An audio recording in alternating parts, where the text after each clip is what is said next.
इस प्रकार से जब जब जिन जिन भक्तों ने और जिन जिन जीवों ने प्रभु को पुकारा है, प्रभु ने विलंब नहीं किया और तत्काल वहां पर दर्श हेतु आ गए। एक बार एक दैत्य ने 16,100 अप्सराओं को बंदी बना लिया, नाना प्रकार के कष्ट देने लगा, कारागार में डाल दिया। ये उन युवाओं के लिए प्रश्न है जो आज कन्हैया पे उंगली उठाते हैं कि भगवान ने तो 16,108 विवाह किए थे। तो पहले यही मैं कहूंगा कि तुम्हारे बाप ने बचपन में जहर भी पिया था, जरा उस जहर को पी के दिखा देते। तुम्हारे बाप ने कालिया नाग का मर्दन भी किया था। तुम्हारे बाप ने तृणाव्रत के उद्धार के लिए बवंडर को आकाश में ले जाकर के गला ऐसा दबाया कि वह आंखें निकल गई, और 18 किलोमीटर की पूतना को ऐसा जलाया गया कि उसके चंदन की खुशबू निकल रही थी। तो हम लोग छोटा सा अपने हित के लिए, देखिए मानव जीव है ना, ये भगवान में भी अपना स्वार्थ देखता है कि भगवान ने ये किया तो हम कर सकते हैं। बड़ा कष्ट होता है उस समय जब लोग भगवान शंकर पर टीका टिप्पणी करते हैं और कहते क्या है, सिगरेट और गाजा और चिलम पीने वाले भगवान शंकर पर टिप्पणी करते हैं और शंकर जी पर टिप्पणी इस बात की करते हैं, और जब उनसे पूछो कि इसको छोड़ देना चाहिए और चिलम और गांजे को छोड़ देना चाहिए, नहीं, कहते भगवान शंकर के भक्त हैं, अपने आप को सबसे बड़ा भक्त कहते हैं। अरे भाई, शंकर भगवान ने एक मटका विष, हलाहल विष, अगर भगवान शंकर से तुलना करते हो तो ऐसी क्षमता रखो कि उस विष को ऐसा पियो गले में टिक जाए, अंदर तक ना आए, तब तो भगवान शंकर की बराबरी करना। और पुनः आज एक बात मुझे याद आ गया कि कुछ कलाकार या जो जागरण को कराते हैं, मैं लगभग हमारे टीम में ऐसा कोई नहीं है, जागरण में यह लोग भी रहते हैं लगभग, और भगवान शंकर की जागरण में एक ऐसा दृश्य दिखाया जाता है कि भगवान शंकर को एक हुक्के का दृश्य होता है, भगवान शंकर को वह पीते हुए दिखाया जाता है।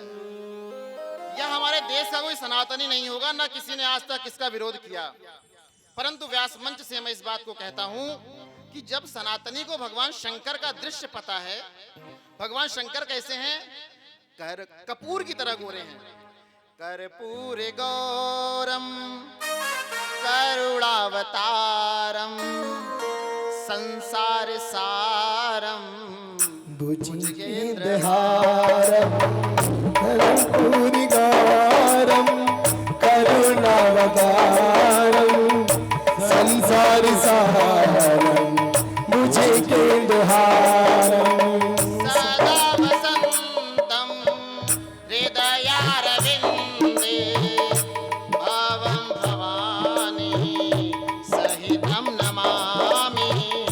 सदा भवानी सहितं नमामि। वो कहते हैं कि भगवान शंकर काले नहीं है, न किसी प्रकार से और कोई दृश्य प्रस्तुत किया गया। भगवान शंकर तो कपूर की तरह गोरे हैं। हम लोग कर्पूर गौरम पढ़ते जरूर हैं, लेकिन कर्पूर गौरम का अर्थ नहीं समझते हैं। कर्पूर गौरम का अर्थ है भगवान कपूर की भांति गोरे हैं।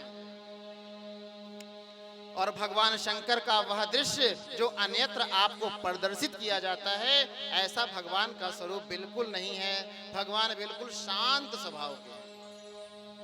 तो कथा में प्रवेश करते हैं कि भगवान श्री कृष्ण भगवान भोलेनाथ पर उंगलियां उठाने वाले वह सनातनी भाई और बहनों के मन में कोई विधर्मी ही होगा, कोई उसका ऐसा सखा या सखी होगी जिसने भगवान से दूर करने के लिए उसके मन में यह भ्रम डाल दिया। सत्य मार्ग की ओर चले, और सत्यता यह है कि भगवान ने उन 16,100 कन्याओं की गुहार को सुना, उस दैत्य ने इतना आतंक मचा रखा था कि वे सभी नाना प्रकार के कष्ट को सहती थी। और जब भगवान श्री कृष्ण को पुकारा है उन सब ने एक साथ कि हे मधुसूदन, अब तुम्हारे सिवा और कोई नहीं है जो मुझको यहाँ पर आकर के इस नरक से बाहर निकाल सकता हो, इस दैत्य से पीछा छुड़ा सकता हो। 15 दिनों तक कारागार में रखा था उसने। एक बात बताइए, आप सभी से मैं पूछना चाहता हूं, आपके ही घर की बहन या बेटी एक दिन जब घर से बाहर रात भर चली जाती है, मन में कैसे कैसे ख्याल आते हैं, अभी तक 10 बज गया क्यों नहीं आई, कहां रह गई होगी, क्या हुआ होगा, मन में बुरे ख्याल पहले आते हैं। तो ये जो 16,100 कन्याएं हैं, 15 दिनों के लिए घर से दूर, लोग उनके घर में क्या है, अब आए तो मैं घर के अंदर में घुसने नहीं दूंगा।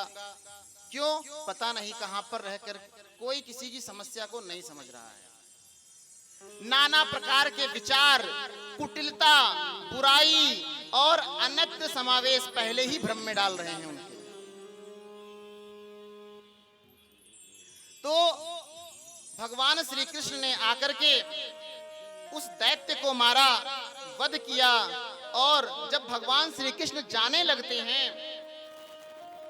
तो वह कन्याएं 16,100 एक साथ बुलाती हैं, केशव रुको, कहें मैं तो इसको, आपने मुझे पुकारा, मैंने इसको मार दिया, अब मैं जा रहा हूं। अरे प्रभु रुकिए तो सही, क्या हुआ? कहते हैं कि अब तो आप ही मेरे प्राणपति हैं, क्योंकि अगर हम घर जाएंगे तो मेरे पति मुझको अपनाएंगे नहीं। क्यों? क्योंकि वह मुझ पे नाना प्रकार के लांछन लगाएंगे कि तू कैसी है, घर से बाहर रही और तूने कहां समय को बिताया। हे केशव, आपके सिवा और कोई नहीं है जो सत्यता को जानता है। हम कितनी पवित्र हैं, हम कितनी पतिव्रता हैं, ये तुम्हारे सिवा और कोई नहीं जानता। जब 16,100 कन्याओं ने भगवान से विनती करी है तो भगवान ने कहा, अरे प्यारे, जिसे कोई नहीं अपनाता उसी को तो मैं अपना लेता हूँ। ऐसे भगवान श्री कृष्ण को हम नमन करते हैं। बोलिए श्रीमन नारायण भगवान की जय हो। श्रीमद् भागवत महापुराण की जय हो। इस प्रकार से भगवान ने दिव्य 16,100 कन्याओं से विवाह किया। 8 मुख्य विवाह हैं, तो कुल मिलाकर के 16,108, और प्रत्येक से दिव्य रूप से लीलाएं हैं। एक बार नारद जी के मन में आया कि चलो भगवान कृष्ण के साथ एक लीला करते। देखिए, लीलाधर के साथ लीला करने आ रहे हैं। नारद जी ने सोचा कि रुक्मणी मैया से जाकर कहें कि माँ, कन्हैया तो तुम्हारे साथ ज्यादा समय नहीं व्यतीत करते, वो तो जामवती के साथ में है, वो और पटरानियों के संग में है। तो रुक्मणी मैया के मन में जब यह विचार डालने का प्रयास किया, उसी समय भगवान श्री कृष्ण नारद की मनसा को समझ जाते हैं। भगवान की द्वारिका ऐसी है कि 16,108 कमरे ही कमरे हैं और सब में एक एक रानियां रहती हैं। नारद जी जब आके रुक्मणी जी के पास आए, देखे भगवान कृष्ण यहाँ पर हैं। अगले कमरे में गए, वहां भी देखते हैं भगवान कृष्ण हैं। जिन जिन कमरों में गए, नारद जी के पैर थक गए, परंतु नारद जी किसी को मतलब गलत साबित करने का विचार भी किया। प्रभु ने अपनी लीला से 16,108 जो कन्याएं थी, जो उनकी इस समय पटरानियां बन चुकी हैं, 16,108 भगवान ने रूप धारण कर लिए और सब में भगवान की छवि ही वहां पर विराजमान है। कहने का उद्देश्य यह है कि जब भगवान 16,108 रूप ले सकते हैं, क्या भगवान हमारे और आपके साथ नहीं हो सकते हैं? भगवान कृष्ण एक ही समय पर सहस्रों हजारों हजारों गोपिकाओं के साथ नृत्य करते हैं। आज दूसरा प्रमाण मिल रहा है कि 16,108 पटरानियों के संग भी भगवान दिव्य लीला प्रसाद स्वादन कर रहे हैं। तो प्रभु की लीला को समझ पाना असंभव। उनको समझने के लिए आपको श्री कृष्ण तत्व को समझना पड़ेगा, और श्री कृष्ण को समझने के लिए सबसे पहले सर्वेश्वरी श्री राधा रानी के चरणों में हमें अपना मस्तक रख देना होगा, जब तक मैया का चरण कमल हमारे हाथ पर ना पड़ जावे। आइए कथा में भव्य प्रवेश। भगवान की लीलाएं तो बहुत हुई हैं। भगवान की एक सबसे महत्वपूर्ण लीला, बाल्यकाल में भगवान के एक मित्र थे सुदामा। सुदामा जी भगवान श्री कृष्ण के वह सखा हैं जिनके साथ उन्होंने अध्ययन किया। अध्ययन करने के पश्चात भगवान द्वारिका चले गए और सुदामा जी अपनी घर गृहस्थी में। कहते हैं भागवत जी में प्रसंग आया है, कभी भी किसी के हक का मत खाया करो। आपको पुनः बता दूं, आजकल भाई और भाई में इसी बात की लड़ाई होती है कि कोई किसी का हक खा लेता है, कोई किसी का हक खा लेता है। अरे भाइयों में तो इतना प्रेम होना चाहिए कि ठीक है, आज तेरे पास मेरे 100 रुपए अगर चले गए तो कोई बात नहीं, अरे है तो तू मेरा ही, कभी आवश्यकता पड़ती है तो तू मेरे काम आ जाएगा। परंतु नहीं, आज के जीव का स्वभाव कैसा है, तुमने मेरे यह पैसे ले कैसे लिए, यह गलत है। बाल्यकाल में एक बार श्री कृष्ण समिधा बिनने के लिए जाते हैं। गुरुकुल की नियम के अनुसार जब समिधा को बिनने के लिए जाते हैं, लकड़ियां बिनने के लिए सुदामा और श्री कृष्ण जा रहे हैं, और उसी समय रात्रि का समय था, घनघोर वर्षा होने लगी, वापस आने में देर हो गई। भगवान श्री कृष्ण को भूख लगती है, सुदामा को भी भूख लगी बहुत। तो गुरुकुल में मैया ने चने दे रखे थे पोटली में बांधकर। कृष्ण ने अपनी भूख का तनिक भी सुदामा से कुछ नहीं कहा, परंतु सुदामा को जब भूख लगती है तो वही पोटली में जो चने बांधे हुए थे उसको खाने लगते हैं। जब कट कट की आवाज आती है तो श्री कृष्ण पूछते हैं कि ये आवाज कैसी है, तो सुदामा का उत्तर होता है कि कुछ नहीं कन्हैया। अच्छा, कन्हैया को ब्रज में हमारे यहाँ कनुआ कहते हैं। क्या कहते हैं? कनुआ कहते हैं। कनुआ ये कुछ नहीं, ये तो बारिश हो रही है, ठंड लग रही है, तो दांत आपस में कटकटा रहे हैं, वही तुमको आवाज सुनाई दे रही है। अच्छा, भूख इतनी व्याकुल कि सुदामा ने ये नहीं देखा पोटली के चने कब पूरे खत्म हो गए, और सुदामा जी ने समस्त चने खा लिए। भगवान को लीला करनी है ना। भगवान ने सुदामा से कहा, सुदामा मेरे को जब खत्म हो गए तब भगवान ने कहा कि सुदामा वो चने जो गुरु माँ ने दिए थे रास्ते में कि कहीं भूख लगे तो खा लिया जाएगा, वो चने दे दो, मुझे बहुत तेज भूख लगी है। सुदामा ने कहा, कनुआ वो तो मेरे खत्म ही हो गए हैं, कान्हा वो चने मुझे भूख लगी मैंने खा लिए। उन्होंने पूछा, उसमें तो मेरा भी हिस्सा था ना? सुदामा कहते हैं, हाँ भूख बहुत तेज थी। सुदामा जी कहते हैं कि कान्हा क्षमा करना, मुझसे गलती हो गई। भगवान ने कहा, गलती मेरे सखा से भी हुई है तो सजा तो तुमको मिलेगी ही। कहते क्या है कि तुमने मेरे हिस्से के चने खाए हैं, मेरे बट के चने खाए हैं, तुमको गरीब होना पड़ेगा। ध्यान दीजिए, जब हम किसी के हक का खा लेते हैं ना तो दरिद्र नारायण प्रवेश कर जाते हैं। समस्त कार्यकर्ताओं से यह निवेदन करते हैं व्यास मंच से कि आप लोग अपनी ड्यूटी की व्यवस्था को देखें और जो कार्यकर्ता लोग यहाँ पर उपस्थित हैं किसी को बैठने में असुविधा ना हो, इसका विशेष ध्यान रखा जाए। और आप एक दो लोग को और बुला लीजिए अपने संग में, कुछ लोग को बीच में भी आप खड़ा कर दीजिए जिससे कि किसी को किसी प्रकार की असुविधा ना हो। बोलिए राधे राधे राधे। एक बार आज इतनी संख्या, 7वें दिन लाभ सब लेना चाहते हैं परंतु आवाज नहीं आ रही है महादेव। चलिए एक बार जोर से कि मंदिर के अंदर जो महंत जी बैठे हुए हैं उन तक तो आवाज जाए। बोलिए राधे राधे।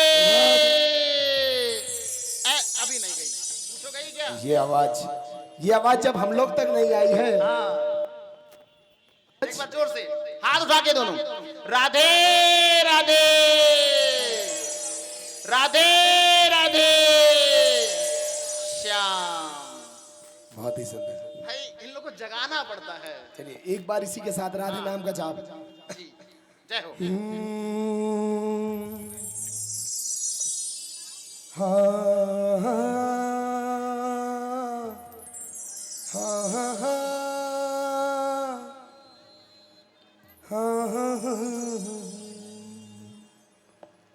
कि राधा राधा नाम बड़ा अनमोल,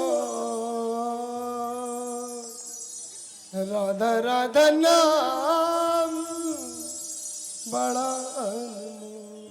कम लीजिएगा, कम में ही बताइए। क्योंकि जो लगन होती है ना, इन लोगों की एक लगन है गुरुजी, इन लोगों की लगन है। इसको थोड़ा सा कम कर दो भले, लेकिन ये सही है भाई, व्यवस्था को ध्यान दीजिए मास्टर साहब। इन लोगों की जो लगन है वो कुछ ऐसी है। लगन तुमसे लगा बैठे, लगन तुमसे लगा बैठे, जो होगा देखा जाएगा। लगन तुमसे लगा बैठे, जो होगा देखा जाएगा। क्योंकि लगन, जोरदार तालियों के साथ, लगन बहुत बड़ी चीज है। बिना लगन के मन नहीं लगता। क्या बात है, पता लगना चाहिए। पारा थाने के पास भव्य भागवत महापुराण की कथा हो रही है। लगन तुमसे लगा बैठे, लगन तुमसे लगा बैठे, जो होगा देखा जाएगा। लगन तुमसे लगा बैठे, जो होगा देखा जाएगा। लगन तुमसे लगा बैठे, जो होगा देखा जाएगा।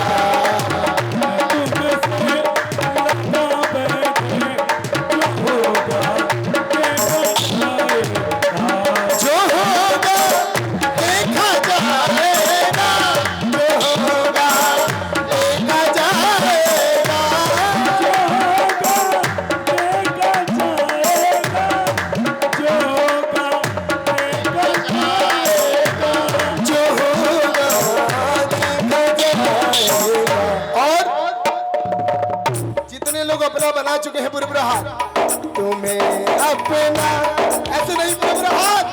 ये जितने लोग पीछे बैठे हैं ना, मैं गुजारिश करूंगा ये ताली बजाकर भागवत में आकर कुर्सी का किराया अदा कर दीजिएगा।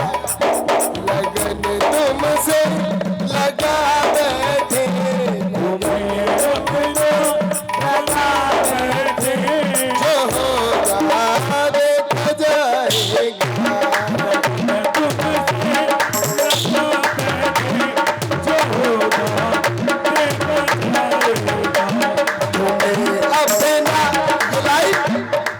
हमारे आदरणीय गुरुजी बोल रहे हैं, तुम्हें अपना बना बैठे, तुम्हें अपना बना बैठे, जो होगा देखा जाएगा। जो होगा देखा जाएगा।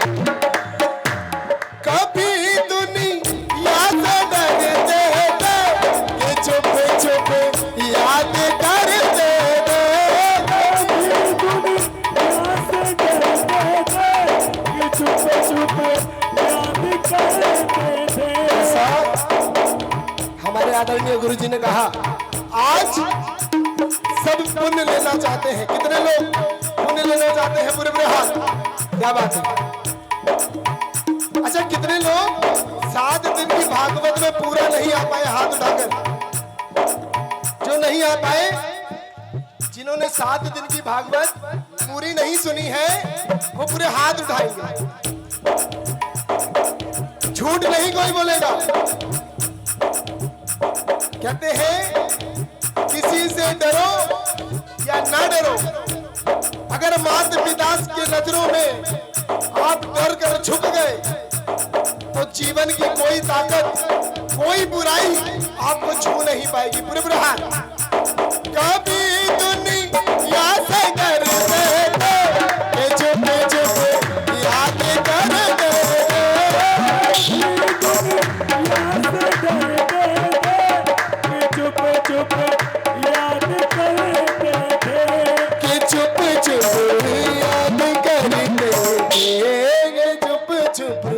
याद करते उठाओ पर्दा अपना अपना अपना रूप पर्दा उठाओ। लो अब पर्दा हटा बैठे, लो अब पर्दा हटा बैठे, लो अब पर्दा हटा बैठे, लो अब पर्दा हटा बैठे, जो होगा देखा जाएगा।